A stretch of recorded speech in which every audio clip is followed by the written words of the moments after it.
Camerounais autour de cet idéal qui est donc de préserver la vie humaine par tous les moyens. Permettez-moi d'abord, mon cher Bongo, de saluer mes co-panélistes, et en particulier l'honorable qui vient de prendre la parole, un aîné à moi pour qui j'ai beaucoup de sympathie et un respect profond. Je suis très content de le retrouver sur ce plateau parce qu'il était accaparé par les charges de la représentation nationale. Maintenant, on peut l'avoir parmi nous, on est heureux. Donc, nous sommes Samuel Motte, c'est un grand frère que nous aimons beaucoup, on est content de l'avoir parmi nous. Je voudrais saluer les autres copanélistes que tu vas présenter, saluer toute la communauté du débat panafricain qui est escortée et qui nous fait l'honneur d'une attention que peut-être nous ne méritons même pas d'ailleurs, parce que nous sommes petits. Rassurez-vous, vous la méritez cette attention. On se débrouille et salue les techniciens. Ouais. Pour répondre à votre question, vous me permettez de lire les noms de ceux qui ont été lâchement, sauvagement, cruellement tués. Et qu'on voit leur âge. Et qu'on ne parle même pas des blessés. Ceux qui ont été tués.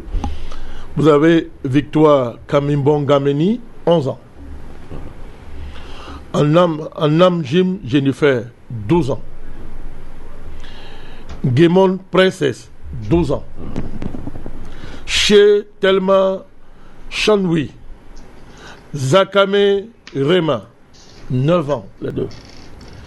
Shema Cindy, Francisca Akindam, 12 ans. Alors, je pense que ça se passe de commentaires.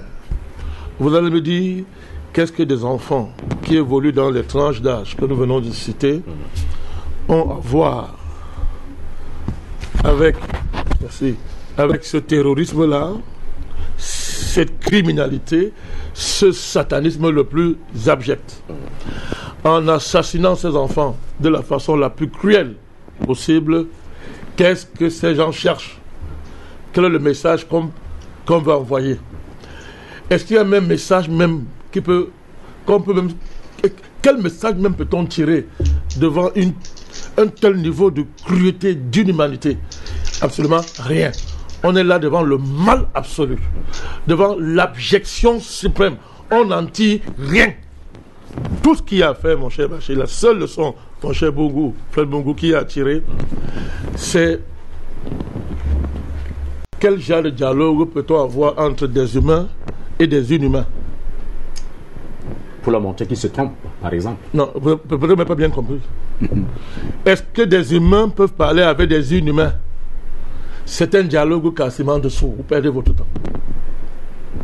Et il faut que chacun prenne ses responsabilités. Je dois être clair, mon cher Bongo.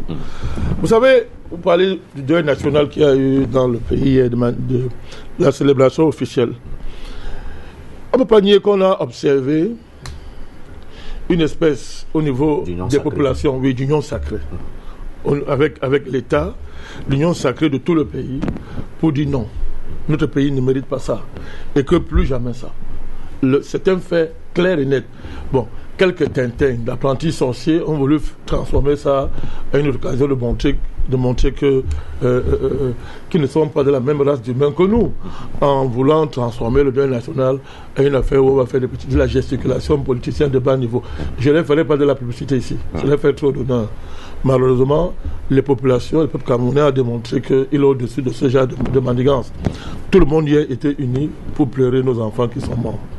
Mais, mon cher Bongo, est-ce qu'un État qui se respecte, est-ce qu'un pays qui se respecte, un peuple qui a compris ce qui se joue derrière la mort de ses enfants, peut admettre que, pendant que nous on pleure le monde, des citoyens camerounais, prétendument journalistes, vous les connaissez, je ne ferai pas la publicité ici à ces gens.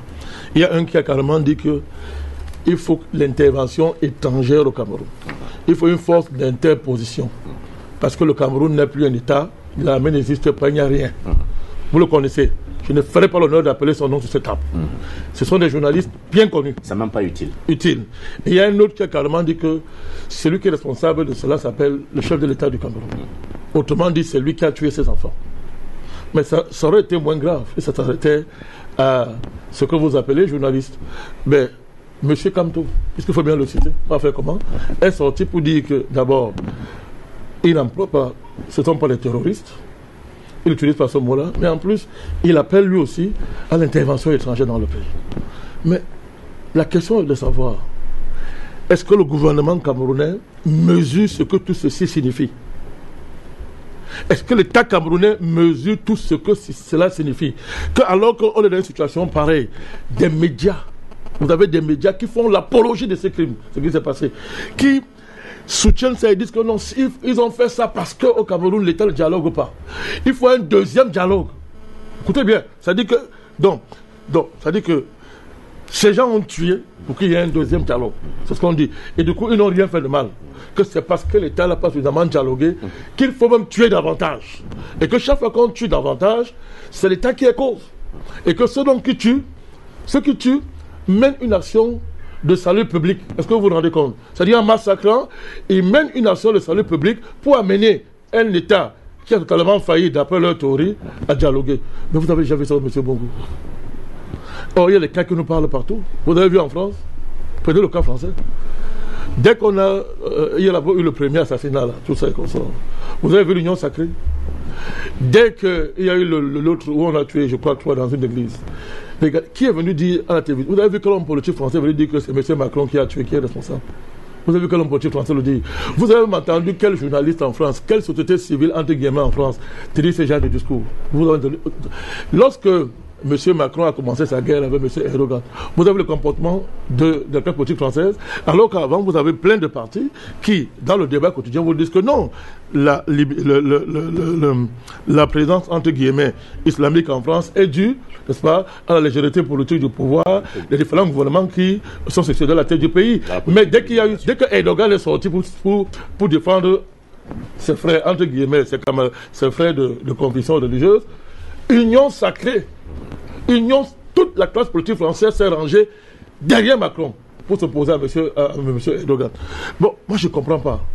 C'est-à-dire qu'on arrive à un niveau où ça vaut un peu la peine de parler. Le débat est de savoir aujourd'hui, est-ce que l'État du Cameroun prend toute la mesure de tout ça? Ou bien est-ce qu'il y a, dans le gouvernement camerounais, il y a un courant qui est très à l'aise avec ce qui se passe? Moi, je pose des questions, je dois le dire ouvertement. Est-ce qu'il n'y a pas un courant? Je voulais bien que peut-être l'honorable va me montrer que je me trompe. Je voudrais savoir si est-ce qu'il n'y a pas un courant au sein du gouvernement camerounais qui est très à l'aise avec ce qui est en train de passer là. Pourquoi je dis ça? Tout le monde sait que l'endroit qu'on appelle Fiango dans ce point-là, mais c'est le fief, c'est le cœur des sécessionnistes. Tout le monde le sait. C'est le cœur, c'est là-bas où il se trouve. C'est là-bas où il se trouve. Vous avez là-bas toutes sortes de trafic. Pourquoi on ne fait rien? Pourquoi rien n'a été fait? Pourquoi on ne prend pas des mesures pour sanctuariser cet endroit? Je sais que du point de vue de l'hydrogéographie, c'est pas facilement accessible. Mais quand ces gars frappent, ils se servent, n'est-ce pas, du caractère sinueux et tortueux du coin qui donne directement dans l'océan Atlantique, avec beaucoup de criques qu'il y a là-bas, beaucoup de fleuves. Dès qu'ils frappent, ils vont, n'est-ce pas, ils se retrouvent à Cross River, un État hostile au Cameroun. Il y a un gouverneur qui est hostile au Cameroun et qui héberge ces gens. Ses projets sont clairs, ce gouverneur. Il dit qu'il faut revenir sur l'accord de Bakassi. Il est clair. Donc, vous voyez, la jonction est faite. Quand ils frappent, ils vont là-bas. Donc, il faut que, évidemment, que l'armée du Cameroun, n'est-ce pas, maintenant que l'endroit c'est connu, qu'on prenne des mesures pour sanctuariser Fiango et tout ce point-là. Je pense qu'on a un billet maritime qui est capable de se livrer à une telle tâche. Bien sûr. Merci bien, Président Badakani.